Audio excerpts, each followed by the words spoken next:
Allô.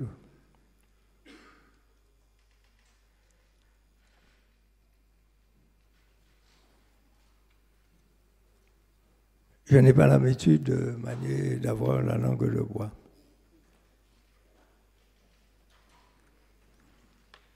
L'utilisation de l'accordéon, vous venez de le rappeler, Monsieur le Préfet, a contaminé largement le peuple martiniquais. Mais cela aussi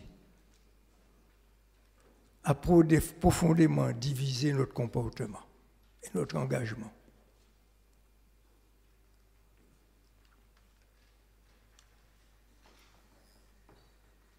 C'est pourquoi je suis obligé de rappeler certains faits, pour qu'il n'y ait aucune ambiguïté. Parce qu'il est devenu commun depuis quelque temps, pas forcément à l'intérieur de l'Assemblée, mais dans les écrits ou dans ce que je lis, que chaque fois quelque chose se passe en Martinique, il provoque quelques désagréments, le bouc émissaire désigné depuis quelque temps, c'est la collectivité territoriale de Martinique sur tous les sujets. C'est pourquoi je tiens à rappeler certains faits, que ça plaise ou que ça ne plaise pas. Monsieur le Préfet, Monsieur le Président, Mesdames et Messieurs les conseillers exécutifs, Mesdames et Messieurs les conseillers de l'Assemblée territoriale de Martinique, nul n'ignore le travail important effectué durant des années,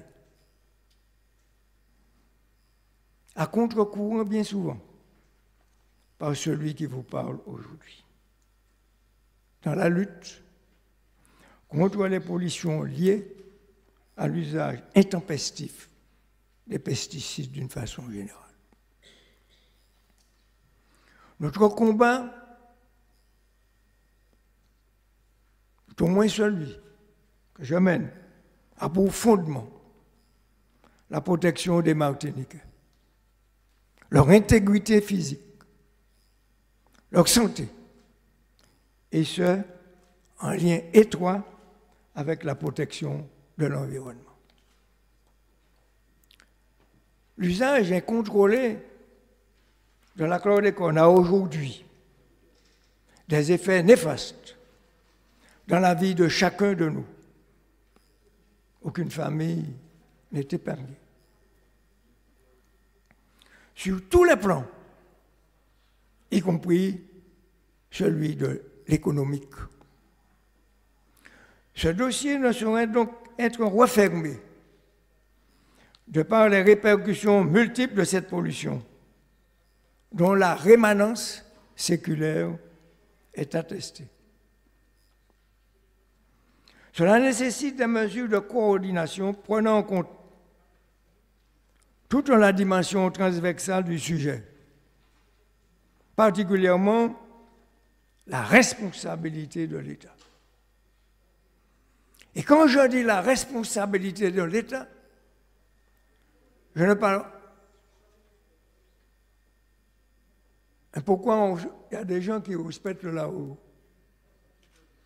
C'est incroyable.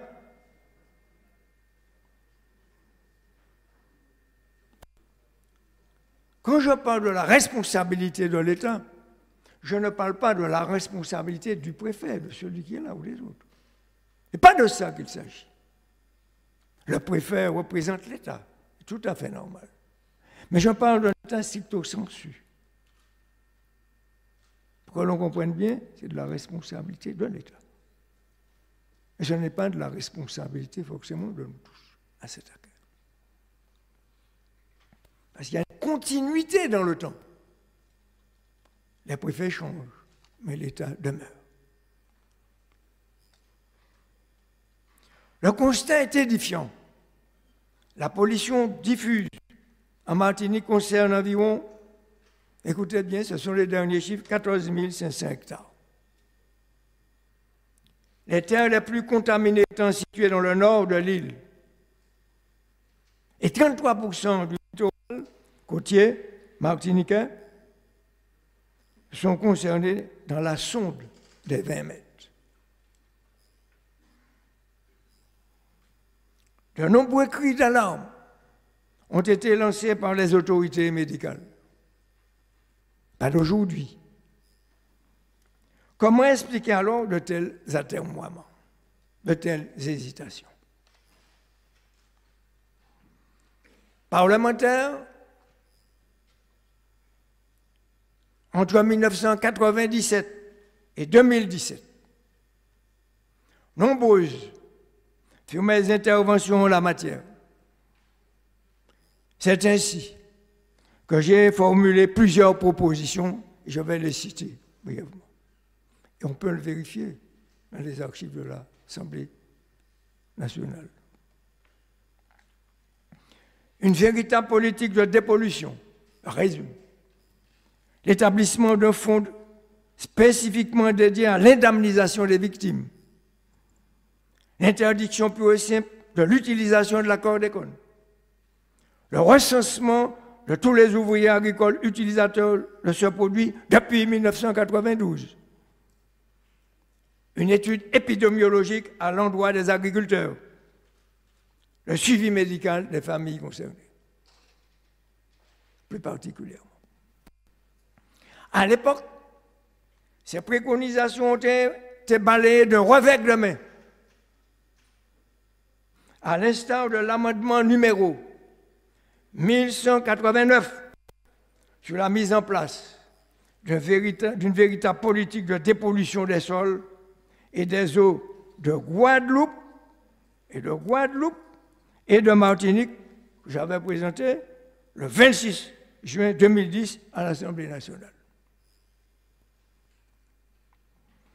Faut-il également rappeler que dans une question écrite au gouvernement publiée au journal officiel de la République française du 3 mai 2011 sur la lutte contre la cercosporiose noire du bananier, je profitais de cette occasion pour dire, j'indiquais un impact environnemental décuplé lié à une augmentation des doses de pesticides chimiques, tout en signalant les atteintes écologiques graves avec l'affaire chlordécone et dénonçant les méfaits de l'épandage aérien.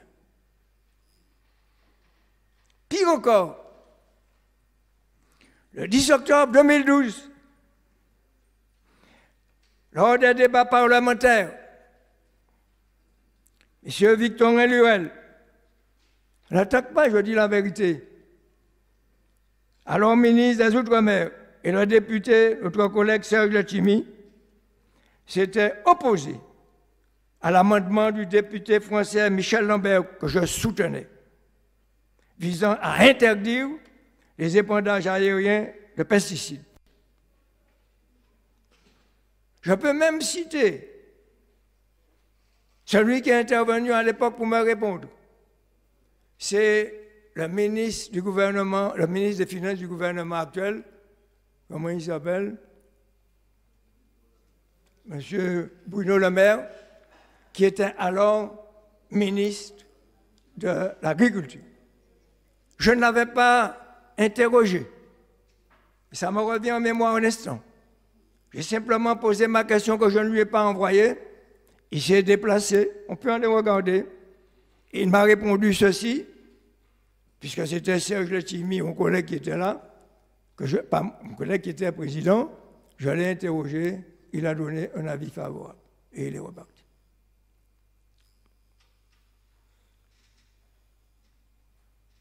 En effet, il s'agissait de mettre un terme au régime dérogatoire abusif, alors que le principe de l'interdiction de l'épandage aérien de pesticides était déjà acté par l'Union européenne. Je le répète. Il a fallu attendre 2 années supplémentaires pour que Mme Ségolène Royal, ministre de l'Environnement, décide d'interdire l'épandage aérien.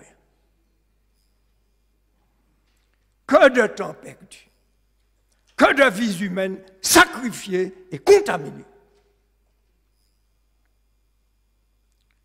Dès avant le plan Chlordécone 1, parce qu'il y a eu plusieurs plans, le plan Chlordécone 1,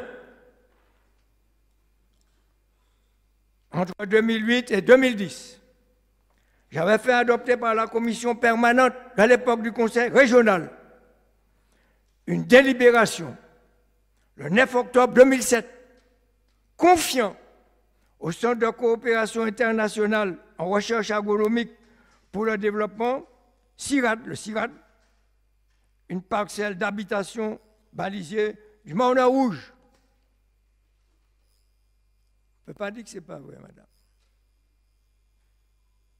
Pour une expérimentation intitulée « Évaluation de la contamination par la chlordécone et son transfert dans les cultures ». La collectivité régionale a soutenu financièrement le CIRAD à l'époque. De même, à mon initiative, le conseil régional a délibéré le 16 mai 2008 pour accorder à la coopérative des aquaculteurs de Martinique une subvention pour l'élaboration du plan Chlordécone 2008 dans la filière aquacole. Dans le cadre, ensuite, puisqu'il y a eu plusieurs plans, du plan Chlordécone 2, 2011-2013, tant le département, je ne dis pas le département, tant le département que la région se sont impliqués positivement pour accompagner financièrement les marins pêcheurs sinistrés. Une enveloppe de 1 500 000 € leur avait été consacrée. Troisième plan, lors du plan Chlordécone numéro 3, 2014-2020, une nouvelle étape a été franchie dans une logique de long terme de développement durable. Vous êtes tous d'accord? Il s'agissait d'améliorer les connaissances, d'établir des plans de contrôle, de renforcer les moyens régionaux de mesure, laboratoires d'analyse, ça ensemble. Vous êtes d'accord?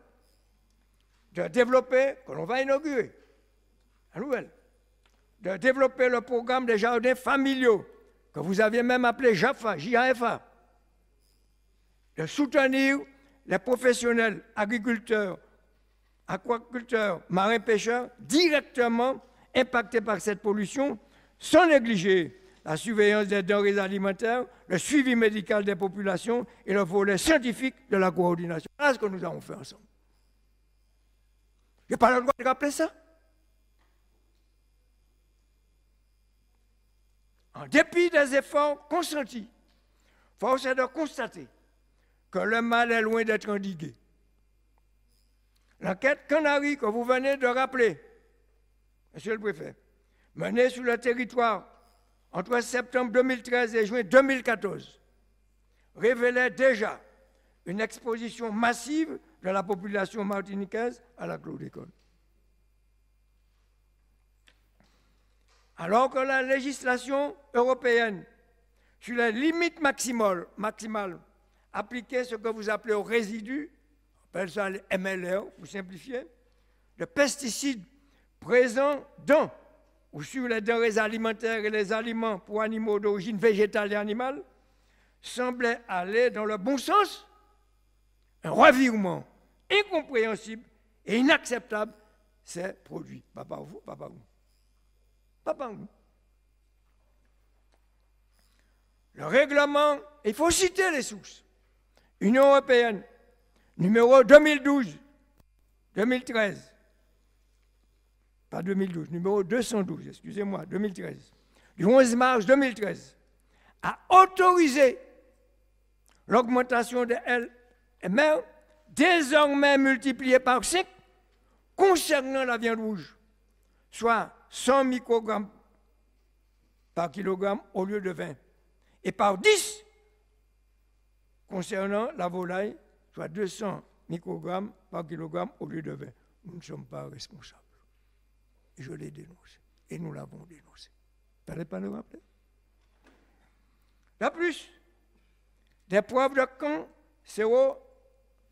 cancérogénicité suffisantes chez l'animal ont été reconnues par l'État lui-même, d'où le classement du chlordécone 2B. 2B voulant dire cancérigène possible chez l'homme, par le Centre international de recherche sur le cancer, ce qu'on appelle le CIRC, pas du CIRC que nous faisons, CIRC. Plus grave encore, on a pu noter l'arrêt du financement des recherches importantes pour la sécurité alimentaire et la préservation de la santé des Martiniquais. Ce n'est pas vous ni moi. Ce n'est pas nous. Il ne faut pas rappeler ça. Je n'aurai donc de cesse d'affirmer le caractère vital du traitement de ce dossier et de l'urgence d'une réponse à la hauteur des enjeux. Quelques préconisations que nous avons faites. En plus des mesures déjà préconisées, plusieurs propositions peuvent être faites, à savoir l'interdiction carrément de la production de l'utilisation de la chlordécone en Europe et dans tous les territoires d'outre-mer.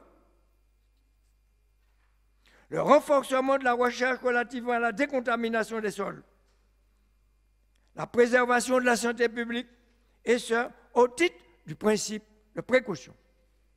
Je ne fais qu'en résumer ce qui a été fait, et avait déjà été fait. Le renforcement de la coopération régionale dans le secteur de la prévention contre toute forme de pollution marine liée aux pesticides dans le bassin caribéen. La mise en place d'un fonds spécifique dédié en vue de l'indemnisation des victimes. On reprend ce qu'on avait déjà dit, ensemble.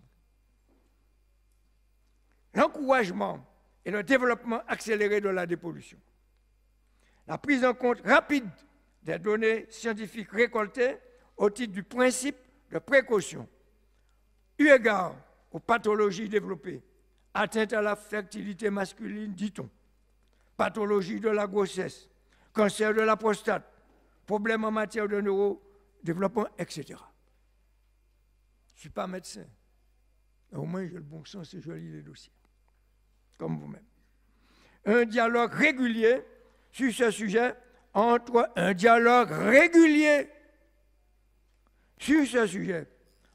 l'État et la collectivité territoriale de Martinique. Un point, c'est tout. Monsieur le Président de l'Assemblée, chers collègues, conformément au rapport relatif à la lutte contre les effets de la chlordécone sur la santé du peuple martiniquais, que je vous ai transmis, qui a permis le débat d'aujourd'hui, une motion sera mise à votre approbation.